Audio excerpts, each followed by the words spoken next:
another edition of Battle Beers with Dar 4812 or whatever. No, I'm totally kidding, Dar. It's John and Eric back at you with actually a first Battle Beers. Really, I mean, it kind of is. It's the two metal breweries. Yep.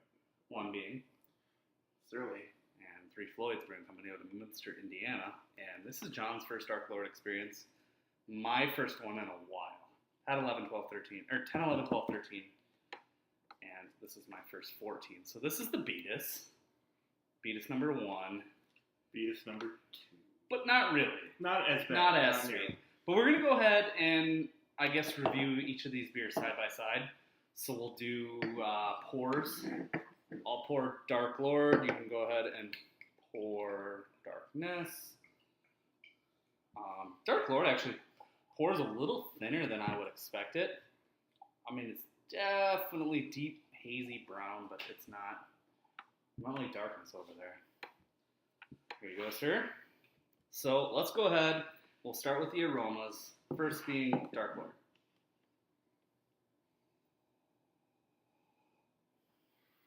There's a big, big burnt brown sugar note. For sure. Yep. That kind of goes into a bit of sugary chocolate. Yeah, like not really baker's chocolate, but like almost like a dark chocolate. Mm-hmm. The fruits are here. I think they're fainter though. Like the sugar is over the top. Agreed. And there's a little bit of roasted barley. Good amount of roasted barley. Slight hint of smoke, and I do get a nice coffee roast. Yeah. This is made with dark matter coffee. In previous years, Intelligentsia, but first year they're using dark matter coffee.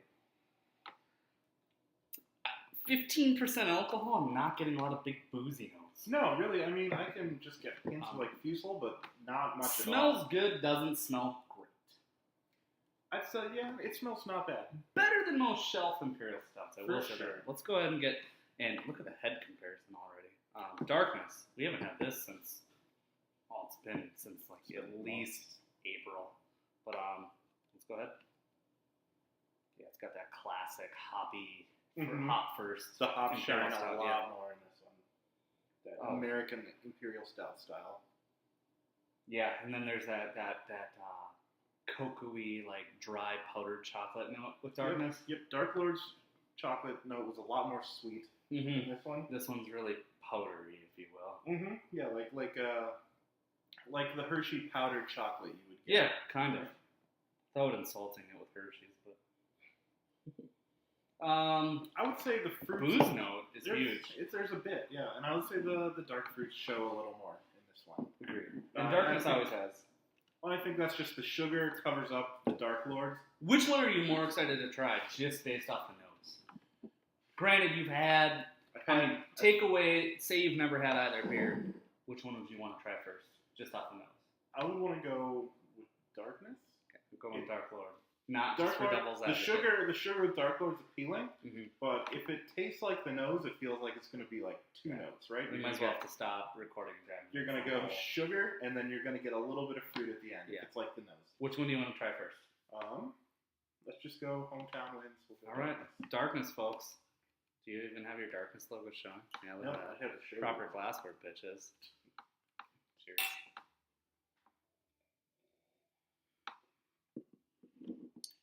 Before we dive in, do you know when you have a glass of chocolate milk and you're bringing it to your nose and you can smell the chocolate?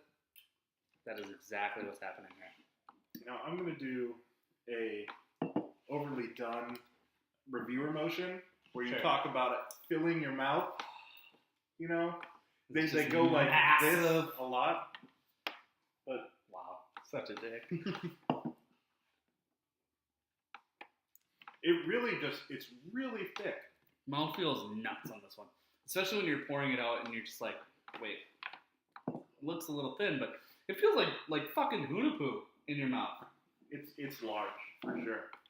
It's really nice. Yeah, it's like chocolate covered. Incredible. Chocolate covered fruits. Cherries and dates and splash of piney bitterness. Mm-hmm. The hops don't show nearly as strong as they do on the nose, which I think really benefits. The one thing I will say is that this is going to be a long review for one. Secondly, Darkness is one of those beers that you have it every October. We do, at least, in December and February. We kind of spread it out. Mhm. And we love it every single time, but we still start to talk shit about it. Not really talk shit about it, but we start to demean its credit level. Come May, and Yeah, then, when big ass Bourbon County comes out and other great stouts come out, but every year Darkness is dialed in perfectly, and it's just having it now almost a year later further reiterates my love for it. Todd's got it down to just a science with this. It's a great beer. This is like his masterwork, which is a little probably explains why it was so hard for him to age it in True. barrels. True, and this year Darkness 14, if you guys don't know, is aged in High West double rye whiskey barrels. I'm very excited. We'll both be in attendance. We may take some GoPro footage and some different footage that we have and share it with you guys. But anyways, Darkness is awesome so far. I'm really dying to dive into Dark Lord though. Mm-hmm. The beer that comes out once a year, every year at Dark Lord Day, just like Darkness on Darkest Day. Dark Lord is far larger production. Mm-hmm. I mean, quadruple. And, well, Surly's firing up there. It's going to be a different thing next year. this year. Okay, dark fruits are huge immediately. Let's go ahead and get the taste.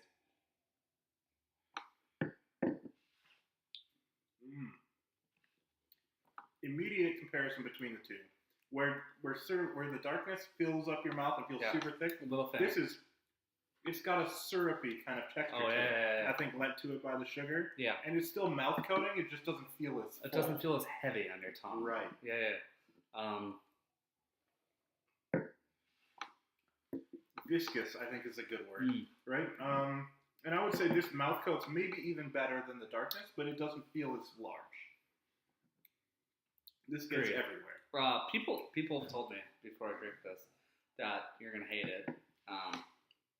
And that there's green apple notes and it's blah and it's just not that great of a beer.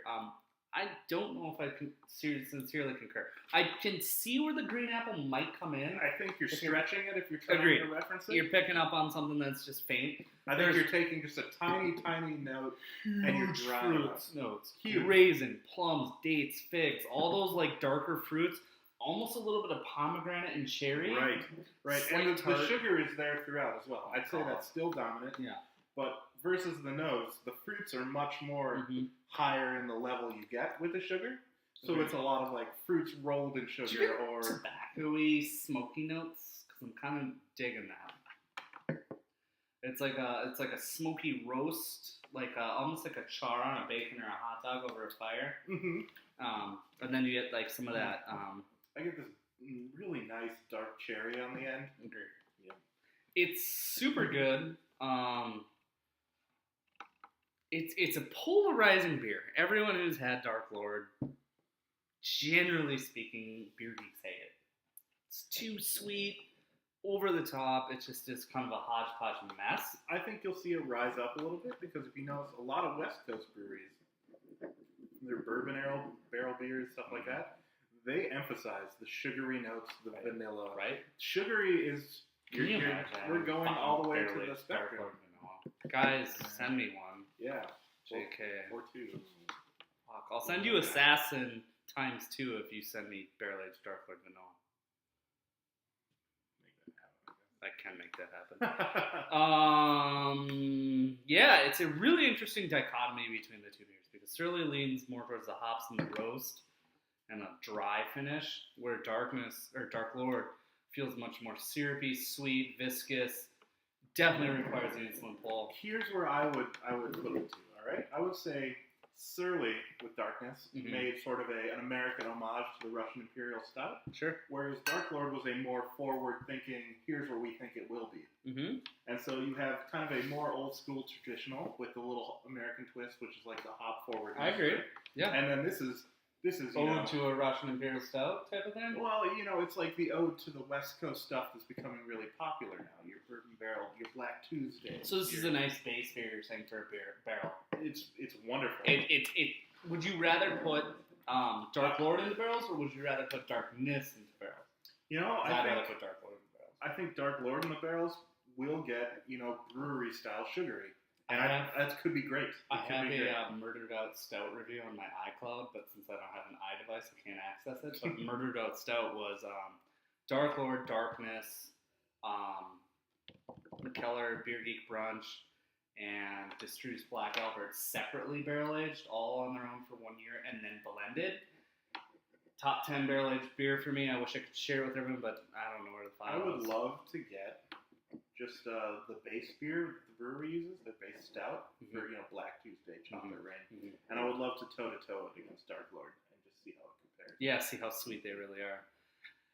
Well, scores wise, really, if you've seen my review on Darkness, I rated it really high. Well, I think for the style, if you're going to try to rate within the style, I think that's totally applicable. Right, and we're going non-barrel aged imperial stouts that have their own fucking celebration day. So with that said, go ahead on your score for Darkness on camera, since we've had it before together. Darkness on camera. All right. Well, Darkness, I think I'm going to give a 96. That's exactly where I'm at. I mean, I would wish the hop bitterness. If you tone it down just a smidge. Yep. Maybe make the fruits a little more dominant. Yeah. Because that's what this beer is really known for, is just the fruits right there, right? Well, it has in previous vintages. The last really fruity vintage that I recall was 11.